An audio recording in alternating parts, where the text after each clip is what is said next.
चलो भाई इस वाले क्वेश्चन को देखते हैं।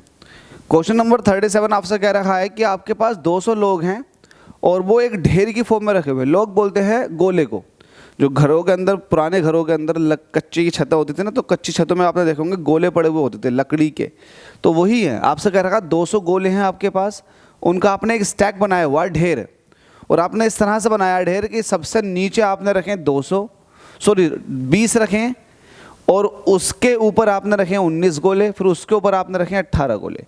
तो मतलब सबसे नीचे वाली रो में आपने कितने गोले रखे हैं? इसमें रखे हैं आपने 20 गोले। फिर उससे ऊपर वाली रो में आपने कितने गोले रखे हैं?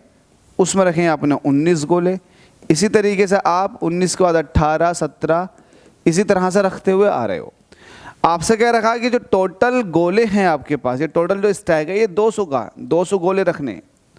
तो जाहिर सी बात है आपने पहली रो में 20 रखे, उससे ऊपर वाली रो में 19 रखे, तो ऐसे करते हुए कुछ रोज बन जाएंगी। तो सवाल ये है कि वो रो कितनी बनेंगी। तो पहला है number of rose find out करने का। देखो यही कह रहा है कि बताओ कितनी रो बन जाएंगी, इन हाउ मैनी रोज, कितनी रो में आप ये 200 गोलों को रख दोगे। तो रो निकाल देंगे, बहुत आसान है आपके लिए। आपको पता है कि इन सभी गोलों का सम कितना है?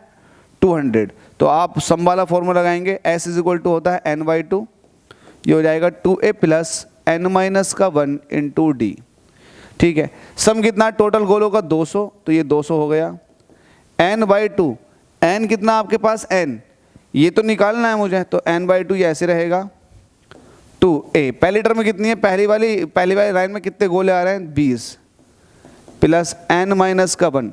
अब मुझे बताओ d कितना है? d कितना है? d जो है, अब देखो 20 के बाद 19, 19 के बाद 18, तो घट रहा है, तो ये -1 हो गया।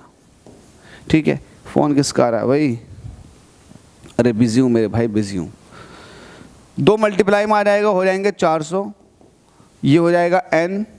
20 की 2 से मल्टीप्लाई करेंगे हो जाएगा 40, और -1 अंदर मल्टीप्लाई करेगा तो ये हो जाएगा -n प्लस का 1।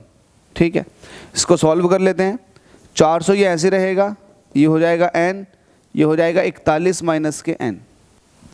ठीक है भाई, अब क्या करना आपको? अंदर मल्टीप्लाई करो इसकी, तो ये हो जाएगा 400 और ये हो जाएगा 41n - n²। अब सबको एक तरफ ले आओ, -n² इधर को ले आओ, प्लस का n² हो जाएगा। 41 प्लस का है, इधर आकर माइनस का 41n हो जाएगा, और प्लस का 400 ये ऐसे रहेगा। अब ऐसे 2 नंबर चूज करो, क्योंकि अब ये क्वाड्रेटिक इक्वेशन बन गए तो इसके फैक्टर करने, कि ऐसे 2 नंबर चूज करो जिनका मल्टीप्लाई करने पर, क्योंकि n² का कोफिशिएंट 1 है, मल्टीप्लाई करने पर तो 400 आ जाए, लेकिन उनको जोड़ें तो 41 आ जाए। तो आप मल्टीप्लाई करने पर 400, मल्टीप्लाई करने पर 400 और जोड़ने पर 41। अगर आप देखेंगे 25 प्लस 16 ये कितने होते हैं? 25 और 16 ये हो जाएंगे 41। हाँ, 25 और 16 41, और 25 की अगर 16 से मल्टीप्लाई कर दें, क्योंकि आपको पता है 25 अट्टे कितने होते हैं? 200, तो 25 की 16 से मल्टीप्लाई करोगे तो 400 हो जाएंगे, और 25 और 16 जोड़ दोगे तो ये 41 भी बैठ जाएंगे। तो फैक्टर हो गए आपके 25 और 16। तो आप कह दोगे n² माइनस के 25n माइनस के 16n प्लस के 400 = 0। यहाँ से n कॉमन ले लोगे तो n माइनस के 25 प्लस के यहाँ से आप माइनस के 16 कॉमन ले लोगे तो यहाँ से हो जाएगा n माइनस के अगेन 25 = 0। फैक्टर होते जा रहे हैं।